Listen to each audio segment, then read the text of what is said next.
नमस्कार प्रिय विद्यार्थियों, आज हम बीकॉम पार्ट थर्ड ईयर के कक्षा में ईएफएम पेपर प्रथम की चर्चा करेंगे। ग्रामीण विकास एवं सहकारिता रूरल डेवलपमेंट एंड कोऑपरेशन के अंतर्गत हम यूनिट संख्या 5 का हम अध्ययन कर रहे हैं। यूनिट संख्या 5 का हम अध्ययन कर रहे हैं, जिसमें उपभोक्ता सहकारिता चैप्टर में जो आज का टॉपिक है, भारत में उपभोक्ता सहकारी भंडारों की प्रगति, progress of consumer cooperative stores in India. जैसा कि मैंने पूर्व के वीडियो में हमने चर्चा की कि उपभोक्ता सहकारिता क्या है। उपभोक्ता सहकारिता मैंने आपको बताया कि इसकी आवश्यकता क्यों पड़ी, क्या इसकी इम्पोर्टेंस थी, जिससे थोक व्यापारी किसी वस्तु को उचित मूल्य में से खरीद के उपभोक्ता तक सही मूल्य पर उसको बेच के जो भी पारिश्रमिक जो भी लाभ कमाते हैं, एक एजेंसी के रूप में भूमिका का निर्वहन करते हैं। अब इसी प्रकार से हम इस जो टॉपिक में आज के अध्ययन करेंगे कि भारत में उपभोक्ता जो सहकारी भंडार है उसकी क्या क्या प्रोग्रेस है। अब हम बात करें उपभोक्ता सहकारी का उद्गम और विकास किस प्रकार से हुआ, जिसमें हम बात करें उपभोक्ता सहकारी समितियों का प्रारंभ सर्वप्रथम इंग्लैंड में स्थित रोकडेल नामक नगर के कुछ उत्साही और कार्यशील व्यक्तियों के द्वारा किया गया, जिसके पश्चात 21 दिसंबर 1844 में बुनकरों ने मिलकर एक सहकारी भंडार की स्थापना की गई, जो कि रोकडेल सोसाइटी ऑफ इक्विटेबल पायनियर्स के नाम से विख्यात रहा। इस भंडार की सफलता से प्रेरित होकर यूरोप के अन्य देशों में भी उपभोक्ता सहकारिता का प्रारंभ हुआ, जिसमें प्रथम विश्व युद्ध के पश्चात सहकारी भंडारों के खाद्य सामग्री और ईंधन की पर्याप्त व्यवस्था करके मूल्यों में नियंत्रण करने के लिए विशेष सहायता प्रदान की गई, जिसमें उपभोक्ता सहकारिता के माध्यम से बड़े पैमाने पर लाभ प्राप्त हो जा सकते थे, जिससे उपभोक्ता सहकारिता विकास की पूर्वी यूरोपीय देशों से भी सबसे अधिक रहा।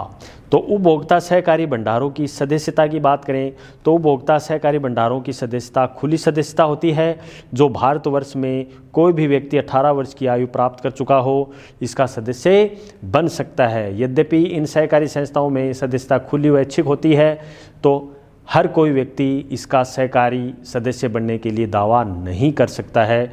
किसी समुचित कारण के आधार पर भी संचालक मंडल अपने व्यक्ति या सदस्य बनने से इनकार कर सकता है, लेकिन बिना किसी कारण के किसी व्यक्ति की सदस्यता से वंचित नहीं रह सकता। कोई क्लब, संस्थाएं, अर्ध सरकारी संस्थाएं, स्कूल और सहकारी भंडारों की भी सदस्यता बन सकती है।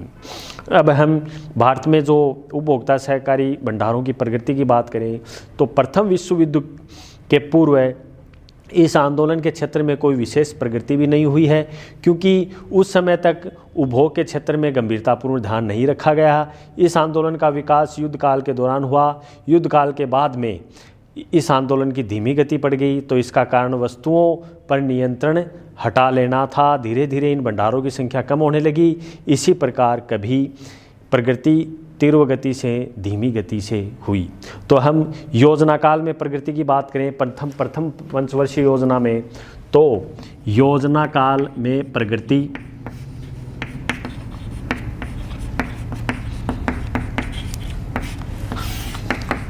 प्रथम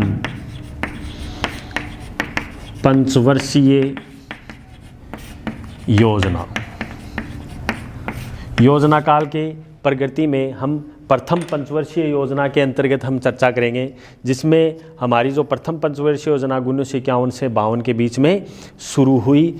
जो प्रथम योजना काल के दौरान शहरी क्षेत्र में उपभोक्ता सहकारिता पर विशेष ध्यान दिया गया और ये निश्चित किया गया कि नियोजित अर्थव्यवस्था के अंतर्गत सहकारी उपभोक्ता भंडारों को अधिक महत्व प्रदान किया गया, जो कि 51 व 52 में विभिन्न वस्तुओं पर नियंत्रण समाप्त होते ही इन भंडारों की प्रगति धीमी पड़ने लगी और इनकी संख्या सदस्यों से की संख्या में कमी आई है।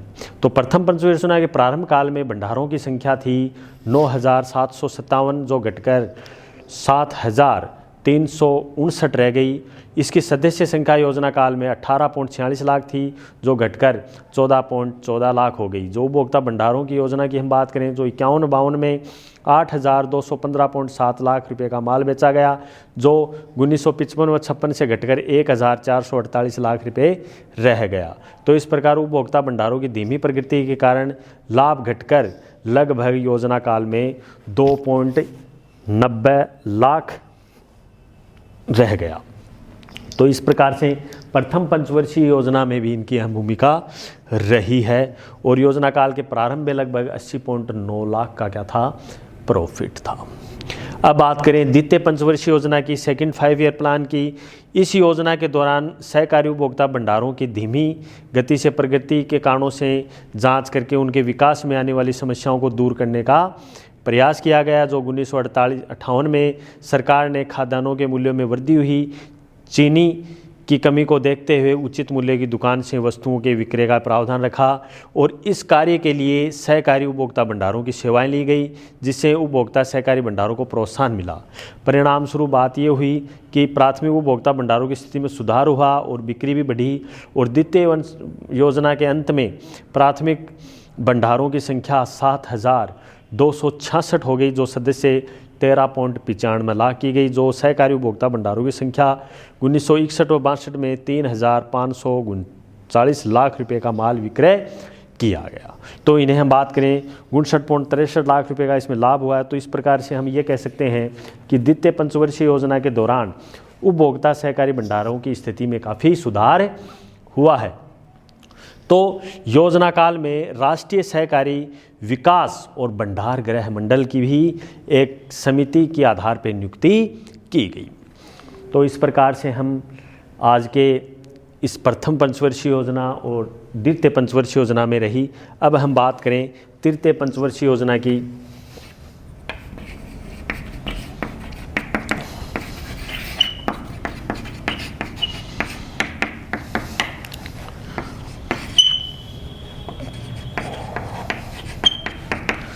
तृतीय पंचवर्षीय योजना में भी जो कि भारत में सहकारी उपभोक्ता भंडारों की प्रगति की बात करें तो काफ़ी एक अहम भूमिका के रूप में निर्वहन किया गया। जो तीसरी पंचवर्षीय योजना में हम बात करें तो भंडारों के विकास के ओर इन्होंने विशेष ध्यान दिया गया, जो कि इन भंडारों के विकास में 2 करोड़ रुपए व्यय करने का लक्ष्य किया गया और लक्ष्य के आधार पर 2200 प्राथमिक भंडारों का पुनर्गठन करके राज्य के एक शीर्ष और थोक व्यापार भंडार स्थापित किए गए। जो 1962 में चीनी आक्रमण के फलस्वरूप आपातकाल में मूल्य पर नियंत्रण करने के लिए उपभोक्ता भंडारों का विकास भी महत्वपूर्ण किया गया। तो इसी प्रकार से हम चतुर्थ पंचवर्षीय योजना की बात करें तो चतुर्थ पंचवर्षीय योजना के अंतर्गत नई संस्थाएं स्थापित करने की अपेक्षा विभिन्न स्तरों पर विद्यमान भंडारों के पुनर्गठन और सुदृढ़ीकरण पर बल दिया गया। जो इसके विद्यमान और प्राथमिक भंडारों का सर्वे करके ये पता लगाया गया है कि कौन से भंडार क्षमतावान है और क्षमतावान बनने की संभावना रखते हैं। इसके अतिरिक्त केंद्रीय सहकारी स्टोरों की अन्य शाखाओं के सभी नगरों में खोलेगी, जिसमें 10% फुटकर व्यापार के लिए और 20% शहरी जनसंख्या के लिए किया गया। और अंश पूंजी में सरकारी अंशदान की बात करें तो 8500 से 2500 रुपये से बढ़कर 4000 रुपये किया गया। अब बात करें हम इसी क्रम में सभी व्यापार की तो 325 करोड़ रुपये का व्यापार किया गया। अब लास्ट में हम बात करें पंचम लास्ट के अगली योजनाओं की, पंचम पंचवर्षीय योजना की।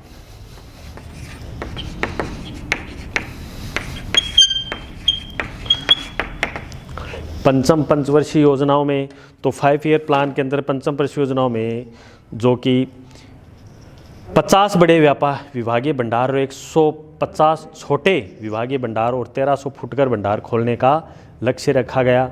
और इस योजना में 100 थोक भंडारों और 30 विभागीय भंडारों का पुनर्गठन किया गया।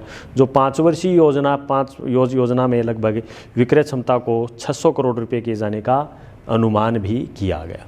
तो इस प्रकार इस योजना में ग्रामीण क्षेत्रों के अंतर्गत 1991 प्राथमिक विपणन समितियां बनाएगी और 4239 ग्राम सेवा सहकारी समितियां और 13 अन्य सहकारी समितियां उपभोग्य वस्तुओं को वितरण करके क्रियान्वित की गई। अगली है छठी पंचवर्षीय योजना। छठी पंचवर्षीय योजनाओं का भी पुनर्गठन एक दृढ़ीकरण कार्यक्रम के द्वारा जारी किया गया। इस योजना में उपभोक्ता सहकारी समितियों पर 56 करोड़ रुपए का व्यय का प्रावधान रखा गया। योजना के अंत तक यानी 1984-85 तक उपभोक्ता सहकारी संस्थाओं में कुल 3600 करोड़ रुपए की बिक्री का लक्ष्य रखा गया, जो सहकारी उपभोक्ता भंडारों और ग्रामीण क्षेत्रों में 2000 करोड़ रुपए, शहरी क्षेत्रों में 1600 करोड़ रुपए का सामान वितरण करने का भी लक्ष्य किया गया। अब बात करें हम 7वीं पंचवर्षीय योजना में। 7वीं पंचवर्षीय योजनाओं में भी शहरी और अन्य क्षेत्रों में अहम भूमिका रखी गई। इस योजना में उपभोक्ता सहकारी समितियों के विकास के लिए ग्रामीण व शहरी दोनों क्षेत्रों के विकास के रूप में अहम भूमिका निर्वहन की गई, जो कि 7वीं योजना में सभी राज्यों में राजधानियों में लगभग 1 लाख जनसंख्या वाले, इससे अधिक जनसंख्या वाले शहरी भंडारों में प्रावधान रखा गया। विभागीय भंडारों की संख्या 1984 और 85 में 330 थी और योजना के अंत तक 430 तक पहुंचने का लक्ष्य रखा गया। तो 7वीं पंचवर्षीय योजना में 700 अन्य उपभोक्ता समितियां स्थापित करने का भी लक्ष्य इसमें रखा गया। इसके अतिरिक्त 1989 और 90 में ग्रामीण क्षेत्र में उपभोक्ता भंडारों में 3500 करोड़ रुपए का माल वितरित किया जाएगा, जो कि छठी योजना के अंतर्गत 1400 करोड़ रुपए, शहरी क्षेत्रों में 3500 करोड़ रुपए के विक्रय का भी लक्ष्य रखा गया। तो इस प्रकार से उपभोक्ता संरक्षण या उपभोक्ता सहकारिता के अंतर्गत विभिन्न योजनाओं में विभिन्न तरीके से क्रियान्वित किया गया, जो कि इस योजना के अंत तक 700 करोड़ रुपए का माल में वितरण करने का भी लक्ष्य रखा गया। अब बात करें हम अंतिम 8वीं योजना और वर्तमान स्थिति की, जो कि हमने छठी, 7वीं और 8वीं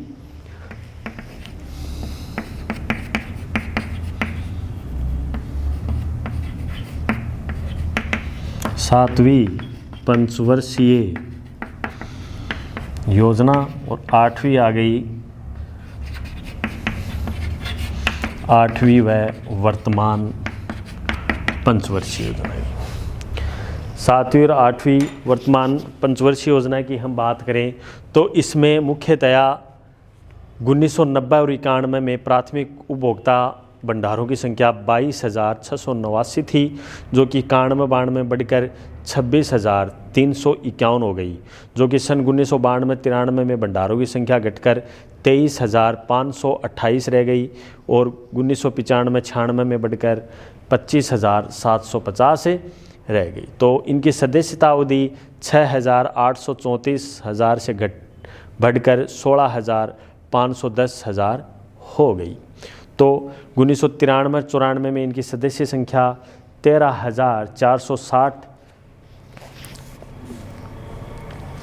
460,000 थी, जो कि 90-91 के दौरान 98,495 लाख रुपए का विक्रय भी किया गया, जो कि 1995-96 में बढ़कर 1,39,552 का लक्ष्य भी रखा गया। तो इस प्रकार 1990 और 91 में केंद्रीय थोक भंडारों की संख्या 659 थी, जो कि 95-96 में बढ़कर 676 हो गई और 90-91 में 7,310 शाखाएँ थी, जो कि 95-96 से घटकर 6,594 रह गई। इस अवधि में इनकी सदस्यता संख्या की बात करें तो 2,432,000 से बढ़कर 2,473 हो गई, जो कि 90-91 में इन भंडारों की संख्या 1,22,789 लाख का और 1991-92 में 1,03,129 लाख का विक्रय भी किया गया। तो इस प्रकार 1995-96 इन भंडारों को 1,95,216 लाख मूल्य पर बेचा गया।